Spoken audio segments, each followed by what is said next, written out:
ముసుగు తీసి నాకన్నా పొడుగున్నే సౌండ్ బాక్సులు 2 నా చెవులు పక్కన పెట్టి డీజే గణేష్ బ్రో అని చెప్పి నా పాటలను కోనీ చేస్తారు. సరేలే పిల్లలు కదా, ఇప్పుడు కాకపోతే ఎప్పుడు ఎంజాయ్ చేస్తారు, కాసేపట్లో పూజ స్టార్ట్ చేస్తారని వెయిట్ చేస్తా ఉంటే ఆ ₹5 వ్రతకల్పన బుక్ చూస్తే నాకు ఎక్కడ లేని కోపం వస్తుంది. ఏరా నాకు అర్థం కాదు, ఎన్ని సంవత్సరాల నుంచి నా పూజలు చేస్తున్నారు, ఒక్కడికి నా కథ గుర్తుండదేట్రా యాదవ్ వల్లారా. ఓ నా బుక్ లో చూసిన దాన్నైనా తిన్నంగా చదువుతారా అంటే అది ఉండదు. ఏదో బాగా అటర్ ఫ్లాప్ అయిపోయిన తెలుగు సినిమాకి రివ్యూ చెప్పినట్టు చదువుతారు ఒక్కొక్కడును.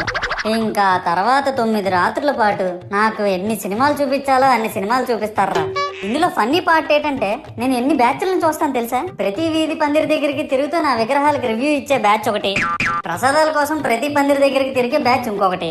ఇంకా దరిద్రం ఏంటంటే నాకు కొట్టిన కొబ్బరికాయలు ఏమైనా మిగిలిపోయేమో వాటిని తీసుకెళ్లి పచ్చడి చేసుకుందాం అనే బ్యాచ్ ఒకటి.